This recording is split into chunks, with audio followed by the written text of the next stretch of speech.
महाराष्ट्र राज्यात आघाडी शासनाच्या काळात महिलांवरील वाढते अत्याचार लक्षात घेता राज्यातील लॉकडाऊन काळातील घडलेल्या घटनांनी हादरून गेला आहे। कोविड सेंटरमध्ये सुद्धा अत्याचाराच्या घटना उघडकीस आल्यामुळे राज्यात कायदा व सुव्यवस्थेचे धिंडवळे निघाले आहे।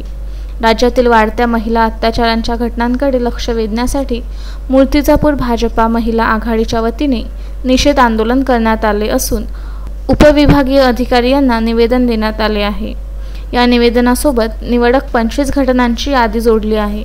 राज्यातील अत्याचारांच्या घटनांमधील पीडितांना न्याय देण्यात यावा तसेच अशा घटना घडू नये याकरिता कठोर उपाययोजना करण्यात याव्या अशा आशयाचे निवेदन देण्यात आले।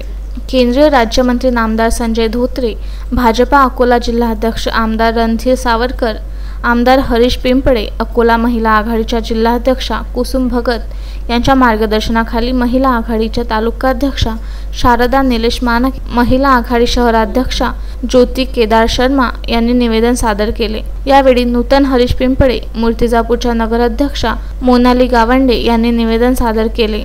या प्रसंगी धनश्री भेलोंडे, उषा राजविलास कोरडे, डॉक्टर सुजाता मुलमुले, राजश्री प्रदीप बोलके, भाजपा तालुका अध्यक्ष भूषण कोकाटे, शहराध्यक्ष रितेश सबाजकर आदीसह तालुक्यातील भाजपाच्या महिला पदाधिकारी तसेच कार्यकर्त्यांची उपस्थिती होती। महिलांवरील अत्याचार विरुद्ध आम्ही आक्रोश आंदोलन केलेले आहे आणि सध्याची परिस्थिती पाहता हसरत येथील जी घटना झाली त्यामुळे हे जास्त प्रकारे प्रकाशात आलेले आहे। पण आपण जर पाहिलं तर मागच्या 2019 मध्ये एकूण 47 घटनांची नोंद झालेली आहे, म्हणजे त्याच्या व्यतिरिक्त सुद्धा झालेल्या असतील घटना। या घटना पाहिल्या तर त्यामध्ये वय सुद्धा मुलींचं पाहिलं नाही गेलं आहे। एकदम 6-6, 10-10 वर्षाच्या मुलींवर अत्याचार झाले आहे। कोविड सेंटर सारख्या ठिकाणी सुद्धा महिलांना सुरक्षा नाही आहे आणि मी एक धन्यवाद मानते संजू भाऊंचे की त्यांनी आमच्या अकोला जिल्ह्याला अशी सुरक्षितता दिली, कारण अकोला जिल्ह्यात अशी एकही घटना कोविड सेंटरमध्ये झालेली नाही आहे आणि त्यांनी महिलांसाठी एक सेपरेट कोविड सेंटर सुद्धा उभारलेले आहे।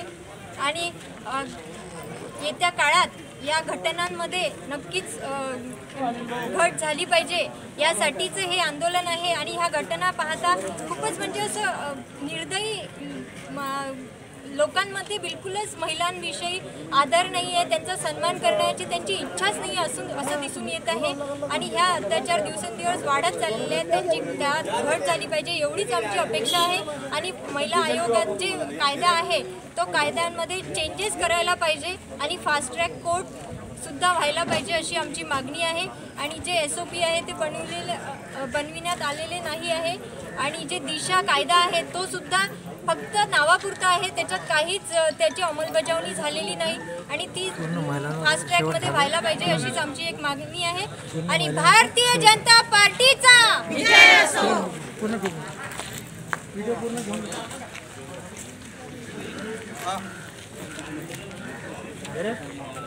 बाळासाहेब गणोरकर, विदर्भ न्यूज, मूर्तिजापूर।